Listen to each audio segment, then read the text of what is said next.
Hi guys, welcome to my session on AWS, and in today's session we are going to look at VPC, which is said as a virtual private cloud. So this is a very important service as part of which is as part of AWS, and this comes under networking. I'm sure not many people are good in networking, but they would have had some paper in college, but no worries, it is something like you just need the basic understanding on networking. Apart from that, you don't need much to understand VPC, right? So before getting started, let me give you some overview on VPC, why VPC came in, and what is the advantage of VPC, why a lot of emphasis is given on VPC when we are dealing in our projects. Okay, before getting started, so there are a few things like deployment models in cloud, so which is common to any of the cloud services, be it AWS, be it Azure or IBM Bluemix, whatever cloud service provider, whichever you are interested in. There are certain things common to cloud computing. One such thing is called deployment models. So let me just list it down so that it will be easy for you to understand. Right. So when we go to deployment models, the first thing coming under this is public cloud. So what do you mean by public cloud? It is said to be a multi-tenant model, multi-tenant model where we have public access, like all these public cloud service providers like AWS, Azure, Bluemix, they come under this. And the advantages of this is it is very cheap, or you can say that it's dead cheap price, and you have massive infrastructure.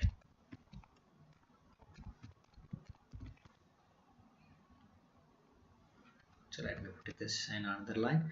So multi-tenant model, and all the services whatever given in public cloud are very cheap in price, and sometimes you won't even imagine how can they afford give you these services at this price. And the infrastructure wise, it is massive infrastructure, so whatever you ask them they will be providing you. So be it 4000 GB RAM, 5000 GB RAM, be it 1 TB, 10 TB, 1000 TB, it will be provided to you in few seconds. That's what the power of public cloud is. Okay, when we are talking about the advantages, there are few concerns also people come across in public cloud. It is, I won't say it as a disadvantage, it is a concern certain people have on cloud. One such thing is security. So concern what you have is security. And there are other things like we'll see that when we see about private cloud. But apart from security, why there is a problem in security, what people think of public cloud is, so mainly insurance and financial domain industries, they don't want to put their data inside public cloud where every people will be accessing it. Since it is a multi-tenant model, they feel insecure in putting their data in public cloud. Right. So apart from this, if you see other concern, what they report is like they don't have control on the IP addresses. So why we are talking about IP addresses? What are they going to have in our industry? So if you are looking at that, let me go to private cloud first, so that it will be easy for you to understand. In private cloud, it is a single tenant model. Only one person will be using it, and it is kind of though the name says that it is a cloud, it is more like your own data center. If that is the case, there is something which you have to take care of. One is maintenance is very costly here, because you are responsible for your cloud, private cloud, so maintenance is very costly here. And it is like your infrastructure is limited. You cannot expand your infrastructure just like that. What you get in public cloud, your infrastructure is limited and your maintenance is costly, and expanding your infrastructure whenever you need it, it is not something easy as in public cloud. Okay, beyond all this, the emphasis is given on single tenant model, because you feel that you want to have all your data in your control, so you go for private cloud. So the concern, whatever you say about security, is handled here. Okay, and what about the IP addresses which I talked before? Fine. So when you are dealing with your own project or in your own company, it's always that we always deal with our private IPs. Within our organization, it's private IP. Let me write that as well. Private IP is intranet. So within our own network, so intranet. And when you want to connect to some instance over internet, then you go for public IP over internet. Connect over internet. Suppose there is an instance and which is running somewhere. Let's take that we have seen EC2. So when we want to connect to that instance, we use the public IP. We gave the public IP in PuTTY, and we gave the private key file, and then logged in into that instance, because we use the public IP because we are connecting it to using the internet. Whereas when you want to connect to your colleague system in office, you won't be using your public IP, you will be using your private IP. Let's take that you want to connect to your printer in office. You will be using your private IP, not public IP, because it's intranet. Fine. So as part of VPC, we will be dealing with private IP. So why this private IP? What is the advantage when we have it? It's like when you are having your own network, you decide what is the subnet range, in which subnet you want to host which server. Everything will be in your control. Whereas when you had everything in public cloud, you don't have control on your IP address, because mostly it's been maintained by AWS or your public service provider. So companies felt that they don't have control on their private IPs, they don't have control on how to create their own subnet ranges. If I want to be more precise, it's like you might be aware of three-tier architecture, like sorry web server, application server, and database server. So in your own company, they decide that okay, this is my subnet range or my IP range, and in that I'll be hosting all my web servers. So this is my range for application servers, this is my range for database servers. But that control was not there in our public cloud. So companies were not willing to move their application or business to public cloud. They were a bit reluctant.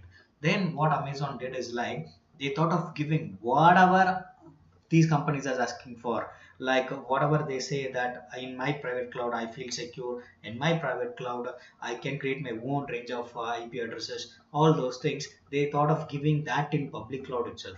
So it is basically a private cloud in public cloud kind of infrastructure.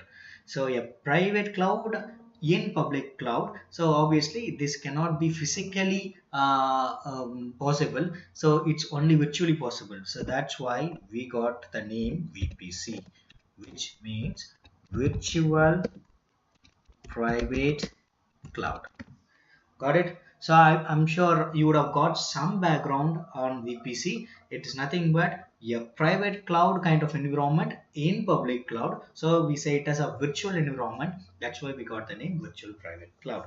And as part of VPC, we'll be dealing only with our private IPs. All our demos, everything will be dealing with private IPs and not public IPs, because till now in all our demos we were focusing on public IPs to connect to the instance, connect to our Windows instance, all those things we were dealing with our public IP.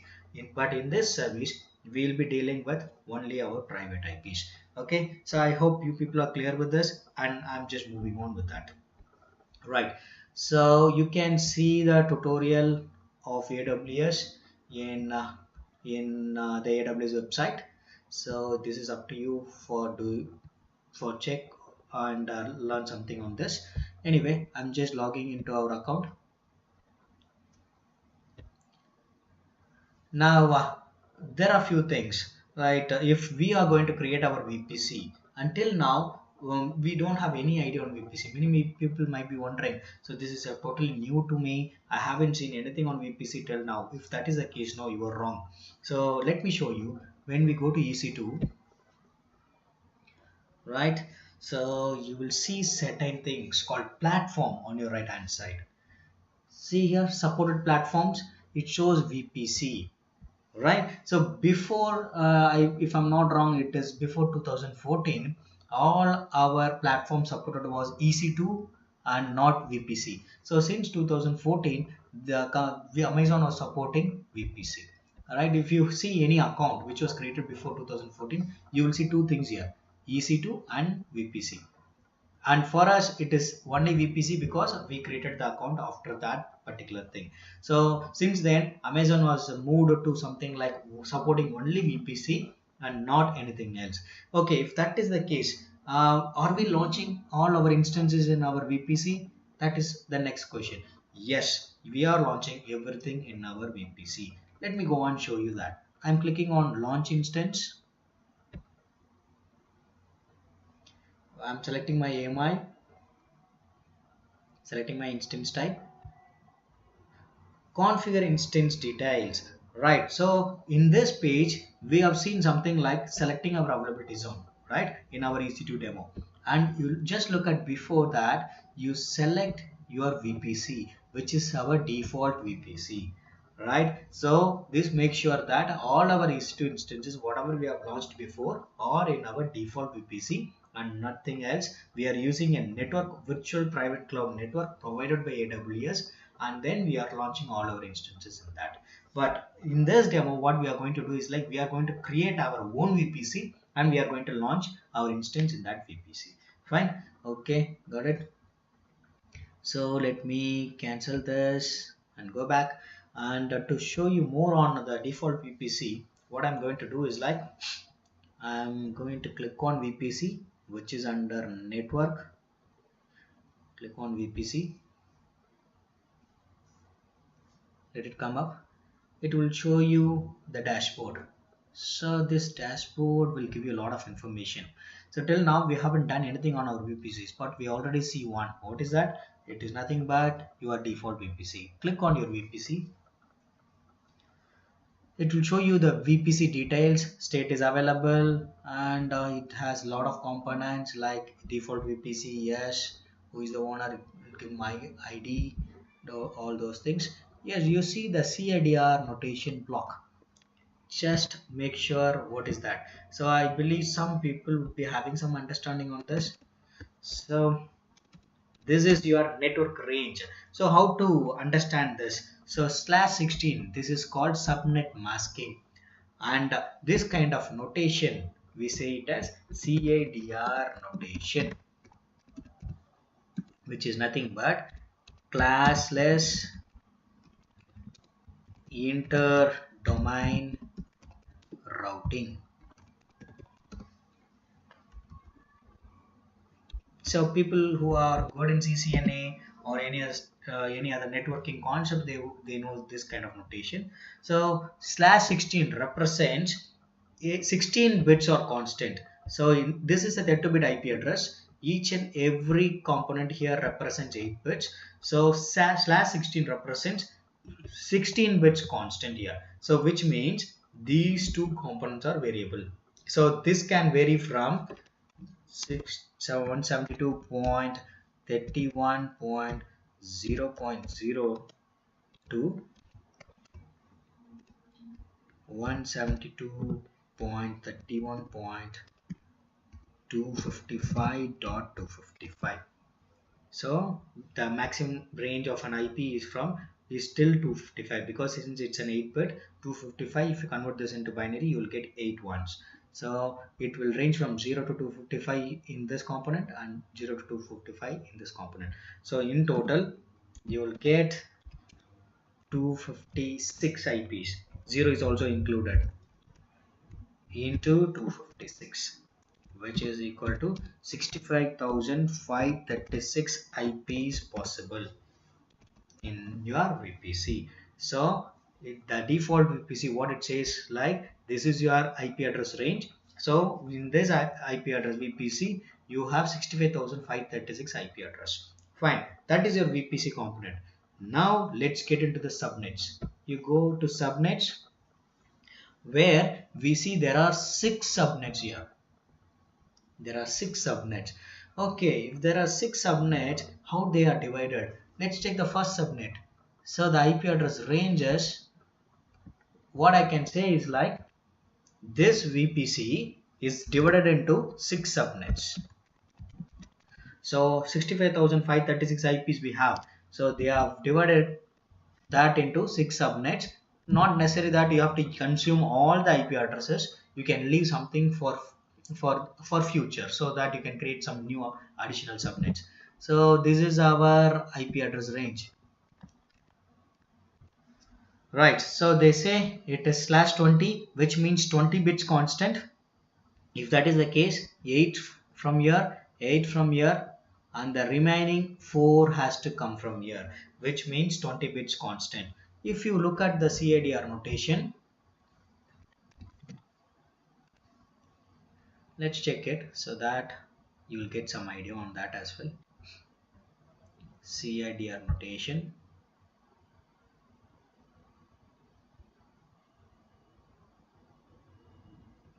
Yeah, just go down. We already saw /16, something which is /16, you will get 65,536 IPs, and if it is /20, you will get 4,096 IPs. Right, so that is what it is. If it is for /20, you will get 4,096 IPs. Right, to understand this, what you have to do is convert this into binary. Take four bits as constant bits, and the rest 4 can vary, and this component can range from 0 to 255, which means 256 here. So this one will only the last 4 bits can vary, so that what you will get is like, suppose if I'm converting 80 into binary, so let me show you that as well. So I'm using Python. In Python you have some inbuilt stuff. Binary of 80, I'll get this. So if you convert 80 into binary, so ignore this, denotes that it is binary. So let's take this one. So you have 7, so prefix 0. So this is your binary stuff. So 80 binary is this, so which says this is constant, which means only these 4 can vary. If these 4 can vary, it can range from, let me write it for you. This is constant, and this can vary something like 0001, 0010, 0011,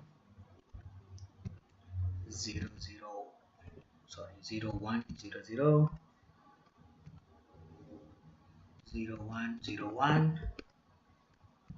0110, 0111,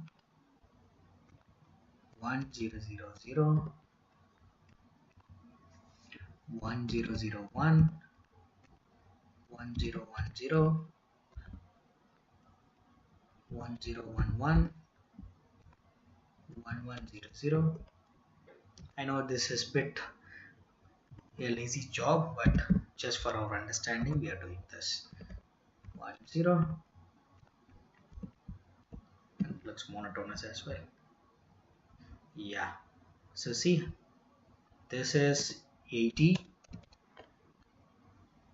this is 81, this is 82,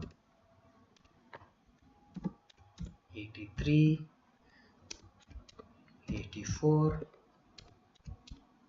85, 86, 87, 88, 89, 90, 91, 92, 93, 94, this is 95. So the IP address is ranging from 80 to 95 in this, So let me write it here, 172.31.95, and here it is 255. So which is nothing but 80 to 95 you get 16 values, and 0 to 255 you get 256 values. 16 into 256 will be equal to 4096 IPs. That's what it is. Okay, so that's the calculation we got in CIDR notation as well. If you go down, so here it is 4096. That's if it is /20, it's all fixed because it all comes under the calculation of 2 power 0. So 4000, if it is /20, it is 2 power 12, which is 4096, and the manual calculation will be something like this. If you're wondering how I got these values, this is nothing but converting the binaries into integers again. So I can do the same thing. See, I can do the same thing in Python again. So when I give something like 0b, it means binary, which will be converted into integer. Or I can give something like this, int of binary value. So Python is something very good language. If you are interested, put your hands in Python as well. Right, so I believe this gave you some understanding. If you are not getting it, so please, I request you people to learn something on subnet masking and CIDR notation. So spend time on it so that it will give you some understanding on all these concepts. Right, so this is our VPC. Similarly, you can calculate your range of IP address for this as well. To make it more clear for you people, what I will do is like, this is for your availability zone B, right? So what I will do is like, let me launch an instance in that availability zone, and see here we got 4096 IP address, but you see only 4091 here because Amazon takes 5 IP for their own use. It's in fact 2 IPs. The first IP is out of the entire network. So in this network we have 4096 IPs, right? So when you create a subnet, normally you will not be able to use 2 IPs from this, which means one is used for networking, another is used for broadcasting. But Amazon takes 5 IPs for their own use. So just have this in mind. So right now we have 4091 IPs. So let me try to launch an instance. Click on EC2. Let me try to launch an instance in that subnet. Select your AMI, configure instance details. So we know we have selected the default VPC. Now what I'm going to do is like, I'm going to select, see, this is not the availability zone, though I have said lot many times that this is availability zone. Now we will be talking in terms of network. This is your subnet. That's what we are selecting here. Click on subnet, which is created in availability zone B. It has 4091 IPs. Add storage, add tags, configure security group, select an existing security group, click on Linux, which we have already created, launch it using a key pair, launch instance. Right, so our instance is ready. Click on view instances, let it be running, but our focus will be on private IP. Look at here, we got our private IP. Copy this, go here, let me paste it here. You see this IP is within this range, 80 to 95, 94 is within this range, 0 to 255, it is within this range, right? So we got 4091 IPs already. Now we have consumed an IP from that network. Go to subnets, refresh it. You are seeing 4090 here, which means in this network range we have used an IP. Got it? So this I believe will give you a lot more understanding, but for people who need more details on this, as I said, go and look on subnet masking and then CIDR notation and read a bit on IP addresses and networking. That will give you much more understanding. Right, so we are done with our VPC, default VPC. Now what we will do is like we will create our own VPC and try to do the same thing. Own VPC, subnet, all those things, configure everything, and we will try to launch an instance in our own VPC. Right? Before that, what I will do is I will terminate this instance. This one I don't want as of now. So just want to show you that whenever you launch an instance in a particular subnet, you will be consuming an IP from that subnet range. That is the idea behind this. Okay, let this instance shut down. And to understand on VPCs, there are four scenarios: AWS VPC scenarios. AWS VPC scenarios. Right. So click on your scenarios for AWS Amazon VPC. There are four scenarios in AWS. The first scenario is VPC with a single public subnet. Right. So many may be wondering what is called a public subnet. So it is like when we are creating a subnet, if it is connected with our internet gateway, then that is called a public subnet. When we are creating a subnet and it is not connected to internet gateway, then that is called private subnet. So that one, just have it in mind, because when we are creating these scenarios, I'll be saying that we are not connecting this because it is a private subnet. Okay, in what case we'll be creating our public subnet, in what case we'll be creating our private subnet? If that is the next question, then when we want to launch a web server kind of instances, then we'll be creating a public subnet. In case we want to create our database instances where we want to protect it, we don't want others to use that, then we will go for private subnets. Right? Okay, this is scenario 1, VPC with a single public subnet. Scenario 2 is VPC with public and private subnet, which means one public and one private. And scenario 3 is VPC with public and private subnet and with VPN connectivity. That is scenario 3. And scenario 4, VPC with the private subnet only and VPN connectivity. And as part of this course, what we will be doing is like we will be creating scenario 1 and scenario 2 both. But in today's video, we will be looking at scenario 1, where we will be creating a VPC with single public subnet. Right, click on that. We will see an architecture diagram that will give you much more understanding what we are going to do as part of this demo. Just go down. Yes, here it is. Right, so this diagram may be looking complex, but it is very simple. This is what we are going to do now. And let me scenario 1,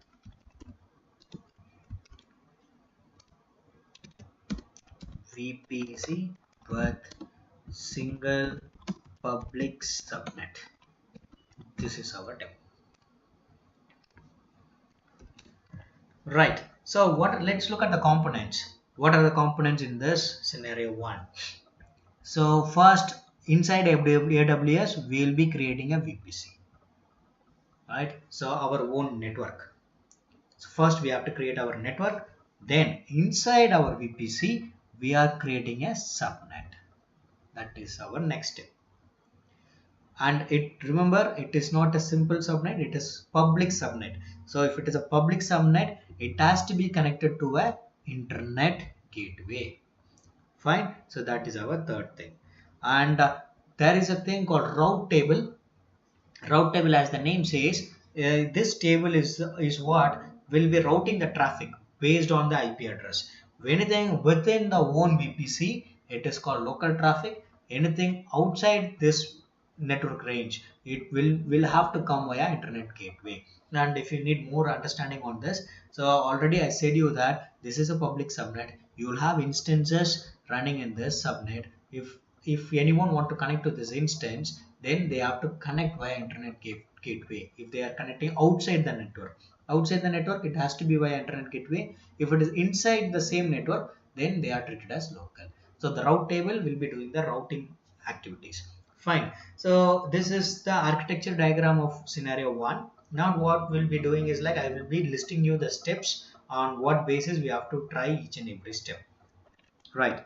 Let me go back. The first thing what you have to do is create a VPC.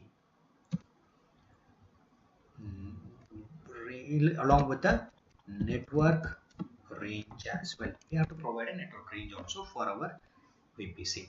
That is our first step, which is creating our VPC inside AWS. And the second thing, create a subnet. Create a subnet. Specify the subnet range. You have to specify the subnet range as well. So within this network, we are going to create a subnet. So within this network range, we have to take a say range of IP address and say that these range of IP address will be belonging to this subnet. Something similar to our default VPC. In that we had 6 subnets. We are going to create a single subnet. Right. The next thing is this subnet is not a private subnet. It is said to be a public subnet. That is what VPC scenario 1 is. So what we have to do is like we need to make sure that there is internet connectivity along with internet gateway. So the next thing what we have to do is the third step is create an internet gateway. That is your next step, creating an internet gateway. Then this internet gateway has to be attached to your VPC because there is an one-on-one relationship between internet gateway and VPC. Whenever you are creating an internet gateway, you can attach it to only one VPC, cannot be connected to more than one VPCs. So the fourth step is attach the internet gateway to the VPC. That is our fourth step.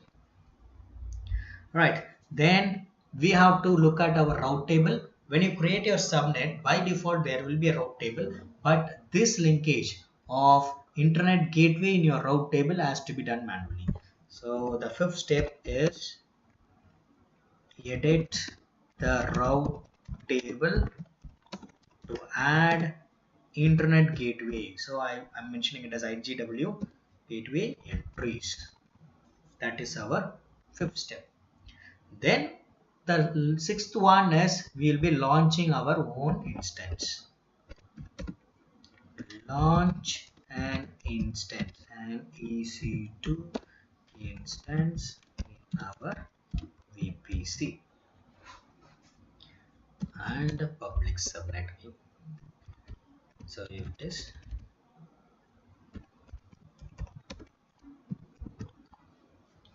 right, these are the steps we need to follow to create our first scenario. So going forward, we will be doing the steps whatever we have listed. Let me go and do each and everything for you. So go to your VPC dashboard. Click on your VPC dashboard. Right now, apart from default VPC, we don't have anything.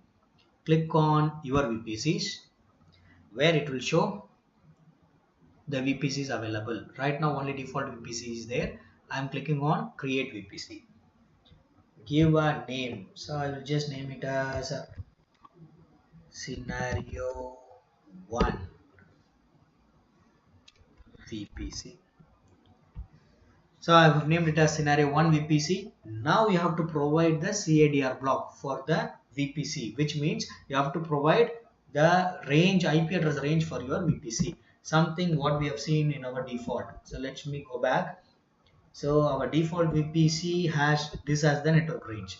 From this network range, which has around 65,536 IPs, they have created 6 subnets. In our case, we are going to create only one subnet, but we need to provide this network range.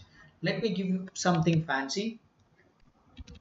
100.100.0.0/16, which means I will get 0 to 256, 0 to 256. I will get 65,536 IPs. Okay, if you ask me whether this kind of IP address is allowed, obviously not. If you are dealing with the standard, this IP shouldn't be given like this, because there are things like class A, class B, class C, class D, class E IP addresses. If you deal with networking, and certain classes like D and E, I guess we can't be using those IP addresses because it's used by military purpose and research and development. All those people will be using that. So and for private IPs, these IPs should start with the range like 10 dot or 192 dot or 173 dot. These are the IP addresses which are allowed. But anyway, I'm not going much into networking. What I'm going to do is like I'm going to create some fancy IP address so that it is easy for you to remember. So the process is what important here, not the concept on networking, much into the standards of networking, right? Okay, I'm just going to create this 100.100.0.0/16, and it is IPv4. It is not IPv6. If it is IPv6, it's all 128-bit IP addresses, whereas IPv4 is 32-bit IP address. Default tenancy, you can go for dedicated, but that may be charged for you. Click on create. Cool. So we are done with our VPC. Scenario 1 has been created, and this is our IP range. This is a VPC ID. Everything is looking good, right?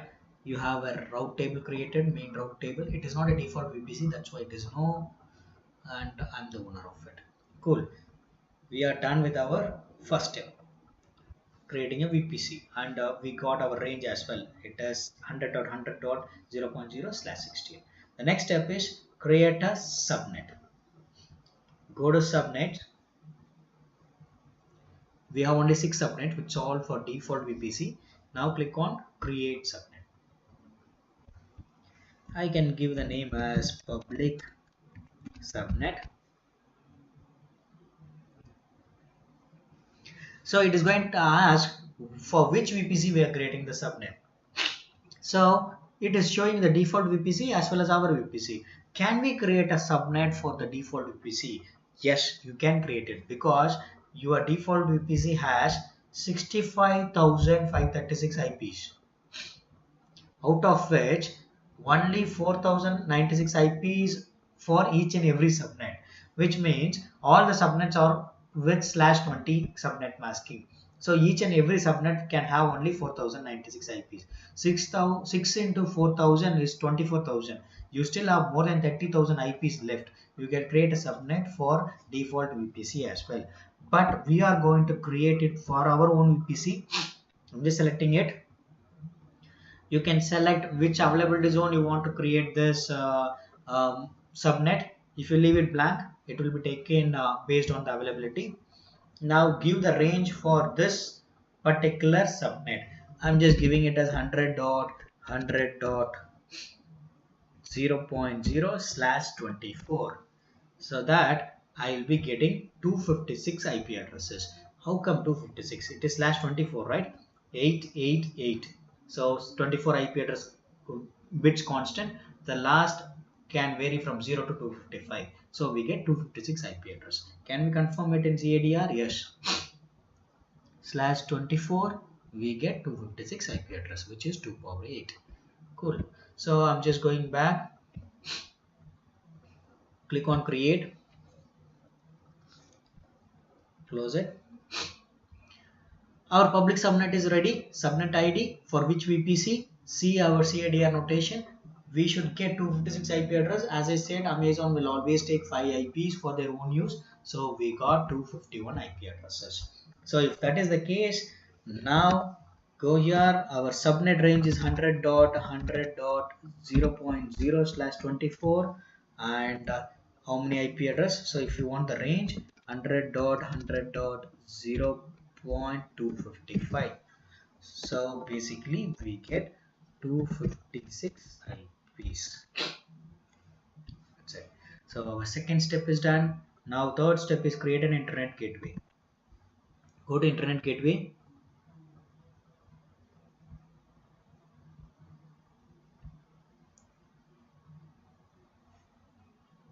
Click on create internet gateway. Give a name to your internet gateway. So I can give it like scenario 1 IGW. Just a naming convention. It's not something you have to give it fancy. You can give it any name. Right. You see here, this is our internet gateway which we created, and see the state of it. It is detached. You remember I said something like you have to attach your internet gateway to some VPC. If it is attached, it will be changing the state to attached, else it will be detached.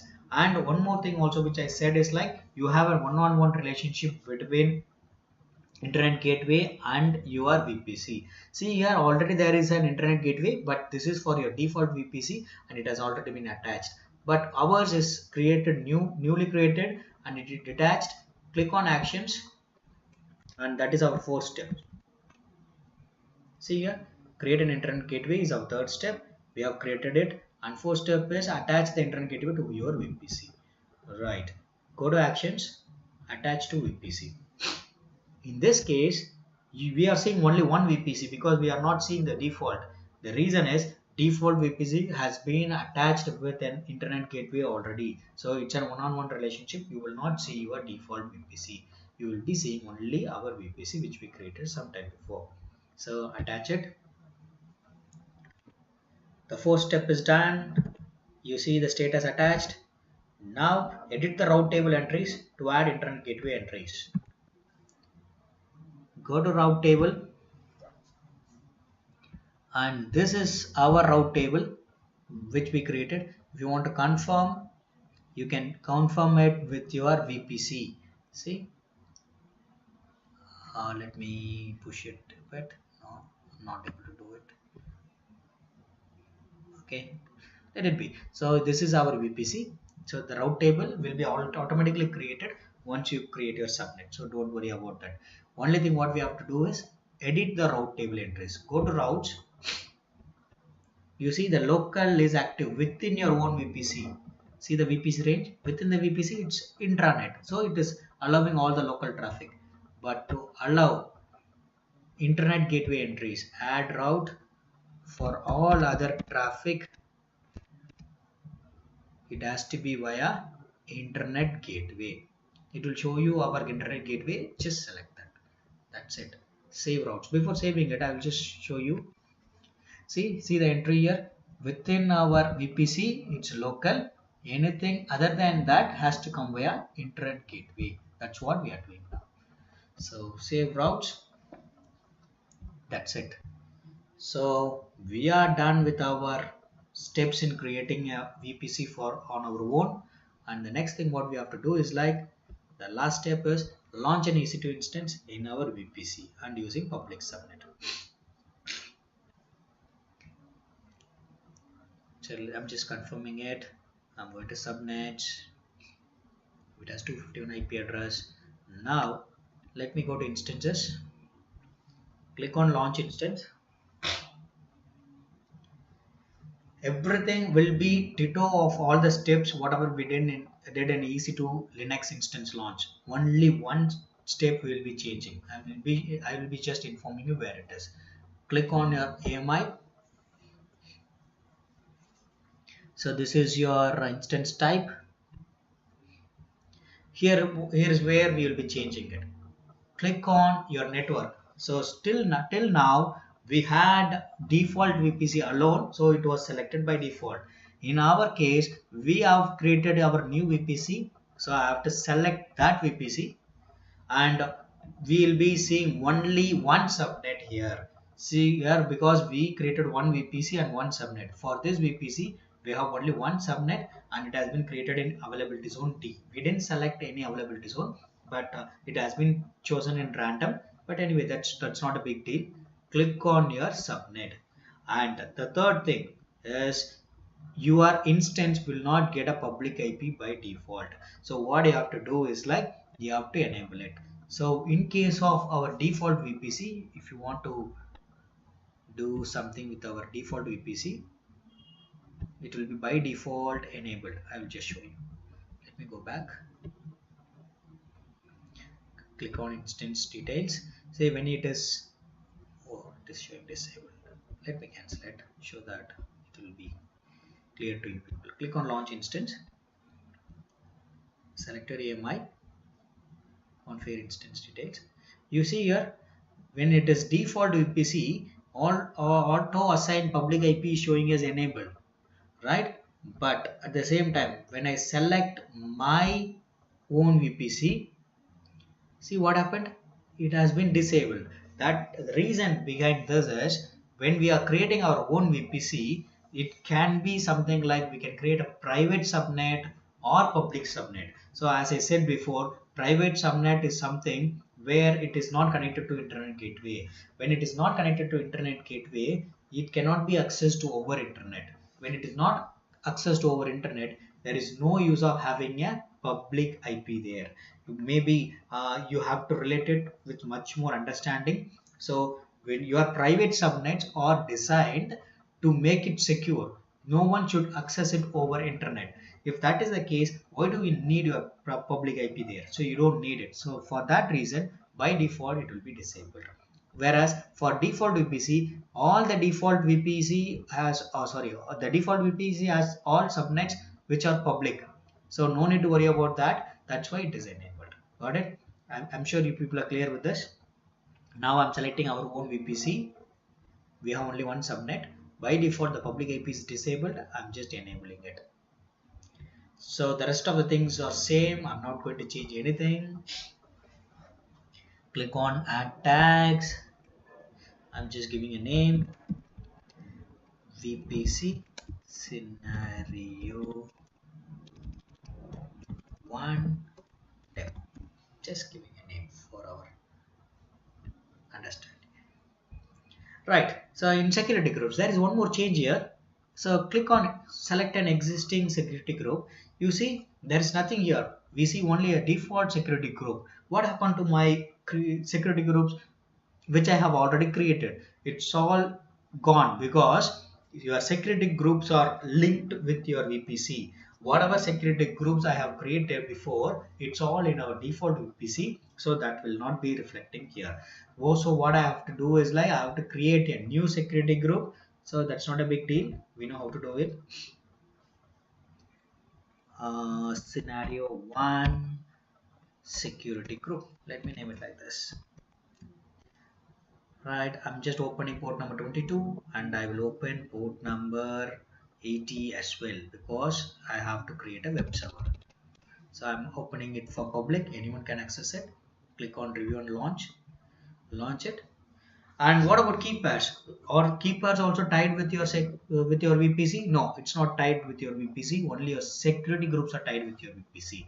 You are good to select your existing key pair. There is no problem with that. Click on that, launch your instance. Okay, let it come up. So our main objective is to check the private IP of this running instance. Click on that. You see we got our public IP and see our private IP. Copy this. Let's check whether it is in our range.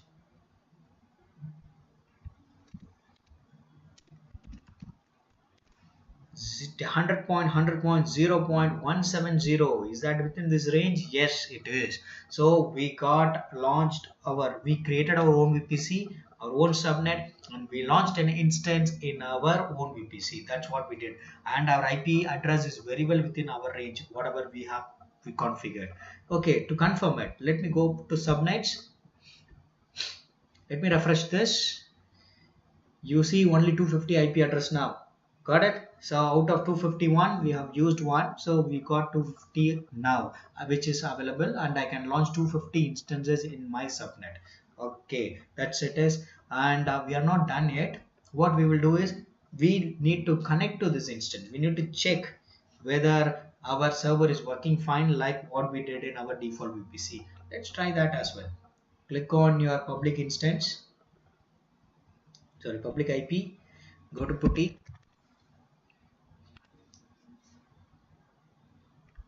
copy your host name, click on SSH auth, browse for your private key file, which is ppk. I believe you people remember it. Open it. First time it will be caching the settings. So since the AMI is same, you can go for EC2 user. And before that, let me change the font size so that it will be more clear to people.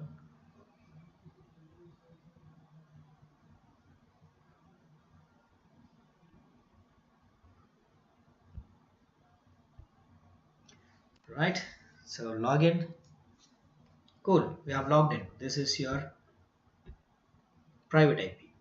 And you remember, we did the same thing. We copied the public IP and logged into the instance because we are not in the network. We used public IP and we connected to this instance using PuTTY, and the port was SSH22. So we connected to it.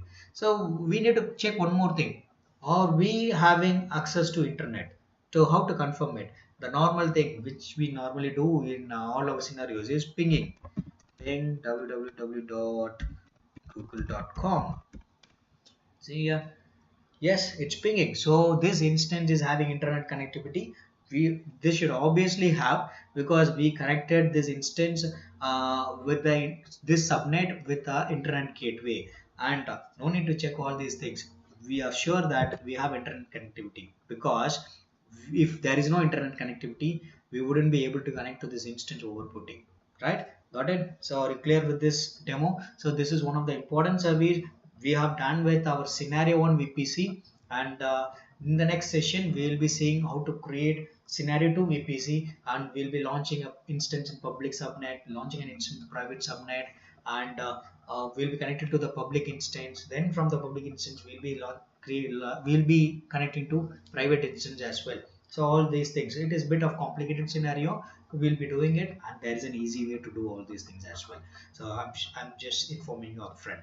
But before doing before closing this demo, there is one more thing which I need to say you people. It is like how to delete all these VPCs, because we have built it in a hard way, right? So if we go and look at here, we have steps like creating a VPC, creating a subnet. So where to start, which one to be deleted first? No worries, nothing to worry. It is a very simple step. What you have to do is like, first go to your EC2 instances page, select on your instance and terminate your instance. That is the foremost thing, because when an instance is running in your VPC, you can't do anything with your VPC. You have to make sure that no instances are running in this VPC. That is the first thing. So let me wait till it gets shut down, till it gets terminated, right?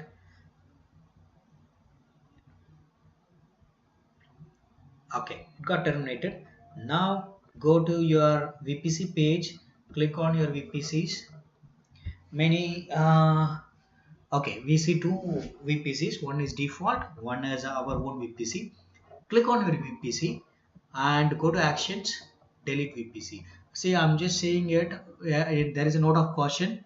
Many people, without knowing this, they will delete the default VPC. If you are doing that, see, default is yes. If you are doing that, your default VPC will be deleted. Then you can obviously recreate it, but be sure that you are not selecting default VPC. Select the right VPC, whichever we have created. Now go to actions, delete your VPC. So when you select this, it will cascade and delete all the things, all the components, whatever we have created.